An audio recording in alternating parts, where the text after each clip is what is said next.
Twatwala ndaso chinga wachanga watema. Nishwaona ula. Chitwala emyaka inga ukuba size liposoe. Chila sende chiteitali. Pakuti chikule. Chise chambia kutwala pala lepa. Pantu kusiavonga fikulu. Nangwa abantu tena bekatana so elio benga chunguru kaso.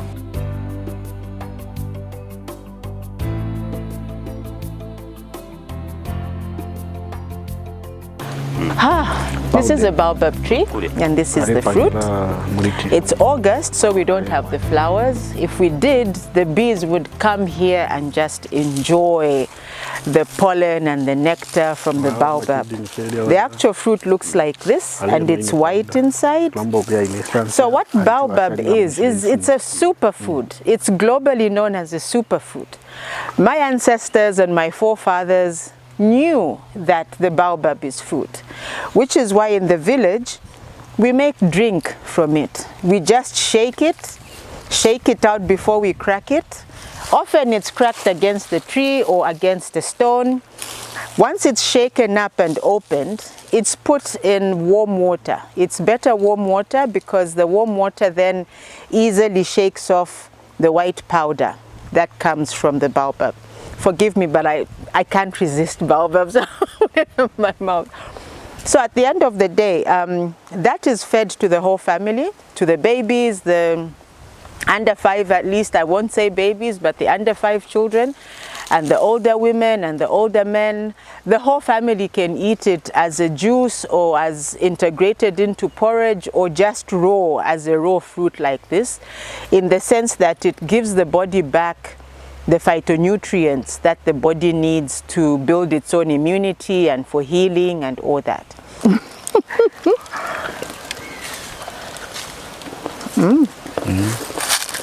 So chibombe nchichi. Mubuyu. Bula wamba sana oyo. Ubombe nchichi. Pantinya chitine. Chila bomba na chene chipapa. So chibomba sha? Chila bomba. Ukusanta mavenzi. And then namumala. Nakumbali abali pakukulu. Chala pwafya. Wala na mafumo yabali asana efu. Kaya ifi nekale mfika sawa sawa. Vitamin C. Chali kwata sana amakayengi. Mwishire shingi sana. Ingenseke pantu bamo barasende enseke ba roasting anokutwa. Bala panga Coffee. Nechichi nechakunza.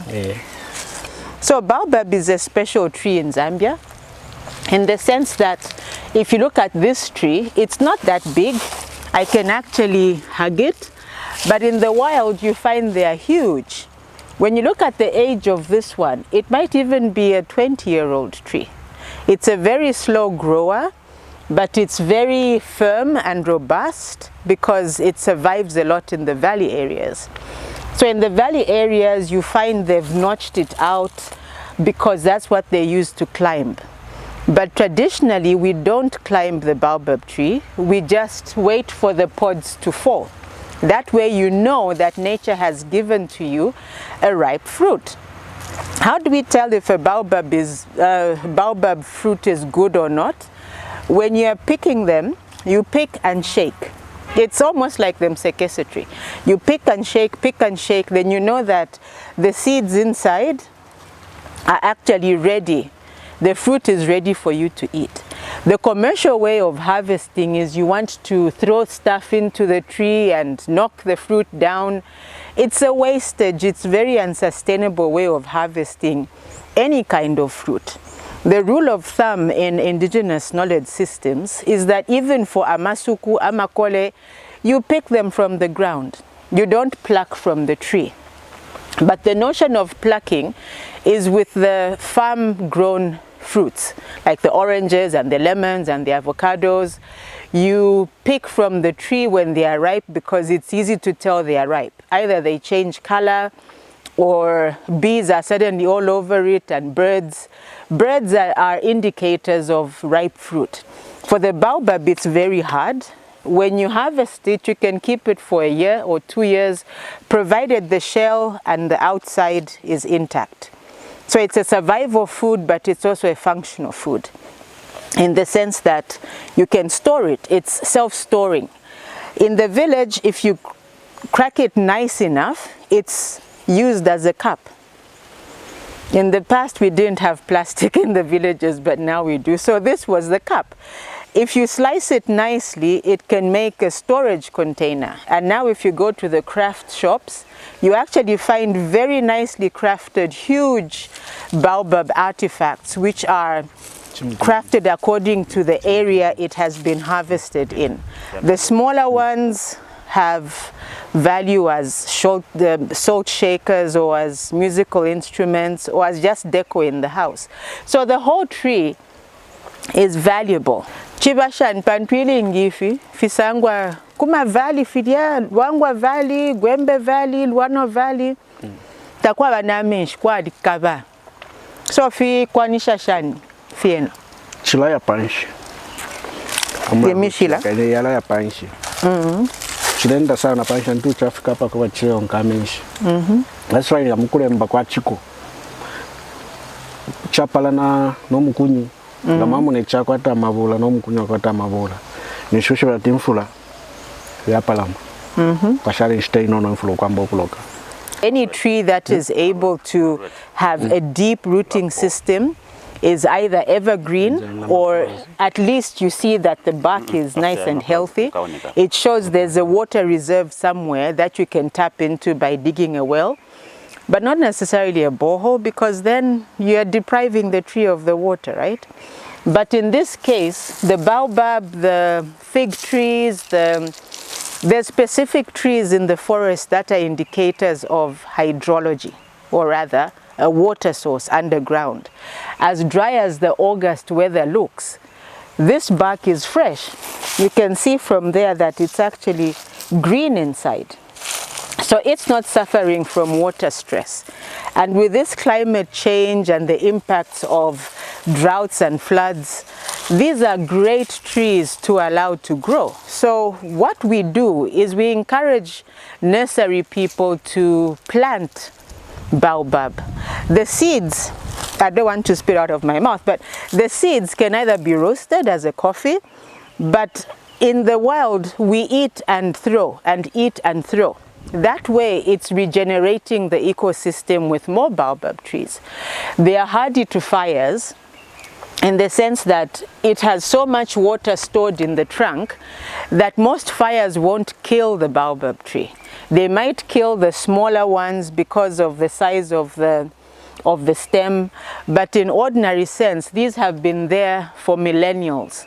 They are one of the oldest tree species we have that rarely cross-pollinate with anything apart from themselves.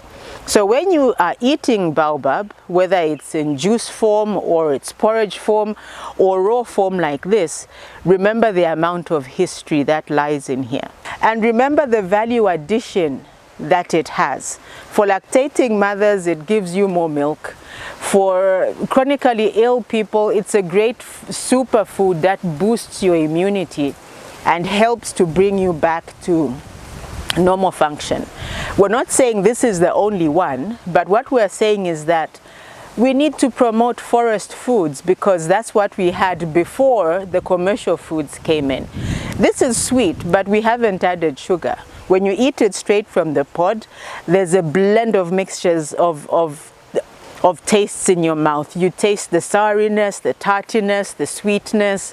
All that is all in just one pod. We've done the forest walk and it was fun. So now we're having a tea break. But it's not the ordinary tea, you see. We're having the msekese tea and we're having the baobab tea. The season is now actually to explore forest foods and forest drinks. If you've noticed, we don't have honey, but we know that the baobab is sweet, the msekese is sweet, and it gives us that nice energy that we need.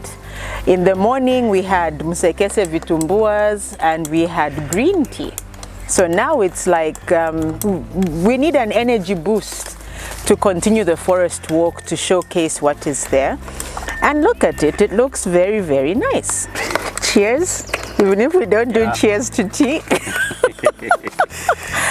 Very healthy drink.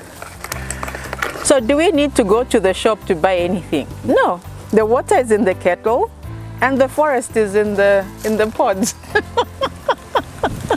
And we are getting more nutrients from this because it hasn't been processed in any way. It's just been pounded and put in the bag. And it's ready to drink. Just add water and drink. So if you want to make an iced tea, you still mix the products with hot water, mix them really, really well, and then you put them in the fridge. Or if you want to pour them over ice, then you've got a cool drink with the same nutrients in it, just as you would have it with the hot water tea. It's really nice. All that rough stuff is good roughage. So you don't strain it out to drink just the clear. You drink it as it is, because then you have all the nutrients in one cup, in one helping.